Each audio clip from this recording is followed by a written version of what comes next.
اب مگر دیکھیں یہ خاتون ہے نا، یہ جو 496 ہے نا، جی سر 496 اس میں عدت کا کوئی ذکر نہیں ہے، اس میں نہیں ہے.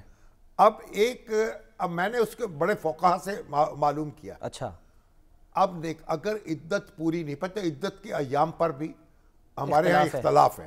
90 روز 39 90 روز ہیں، 40 روز ہیں، 39 روز ہیں.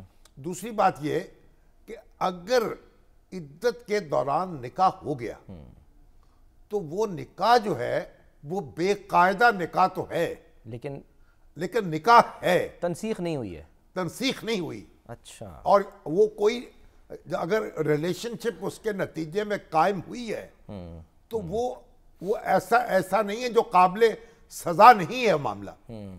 اسی لیے مفتی سعید صاحب نے کہا دوبارہ پڑھا لیں گے.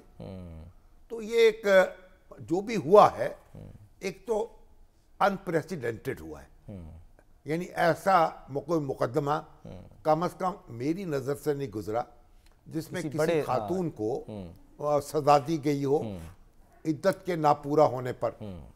ابھی تو معاملہ جائے گا سپریم کورٹ میں، ہائی کورٹ میں جائے گا، پھر پتہ چلے گا.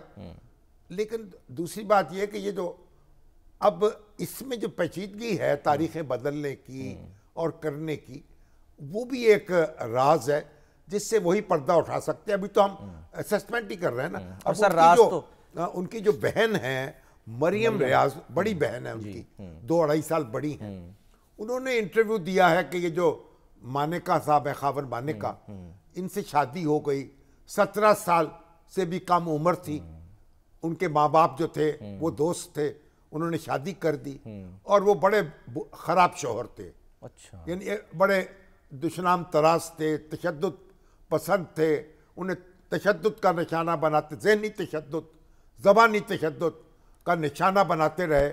اور بشرا جو ہیں ان کی بد زبانی سے اور ان کی بد کلامی سے اور ان کے بد سلوکی سے وہ اللہ کی طرف رجوع کیا انہوں نے، اور تصوف کی طرف مائل ہو گئیں، اور اللہ سے ان کا رابطہ ہو گیا.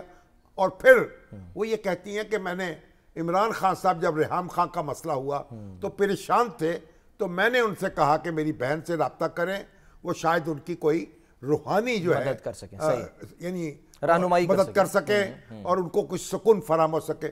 تب ان کا رابطہ ہوا، اور جو اس کے بعد ہوتے ہوتے پھر شادی تک نوبت پہنچ گئی ان کی. شادی کرنا تو ایک خاتون اور ایک مرد ان کا حق ہے، وہ شادی شدہ ہو، غیر شادی شدہ ہو، قانون عدالت شریعت روکتی نہیں ہے. وہ آپ کہہ رہے ہیں برے شوہر تھے سر، لیکن وہ جب فرسٹ لیڈی تھیں تو تعریفیں کرتے تھے. لیکن وہ شوہر جو تھے اس وقت ان کی تعریفیں کرتے تھے. بعد میں انہوں نے 5 سال کے بعد یہ مقدمہ دائر کر دیا. اس مقدمے میں اب یہ سزائیں ہو گئیں، اور ہم سر پکڑ کر بیٹھے ہوئے ہیں اور سمجھ نہیں آ رہا کس کو روئیں اور کس پر ہنسیں. بس اپنے آپ پر ہی رو رہے ہیں اور اپنے آپ پر ہی ہنس رہے ہیں. چلیں سر، کراچی کے لوگ بھی جو ہے وہ بارش کی وجہ سے رو رہے ہیں.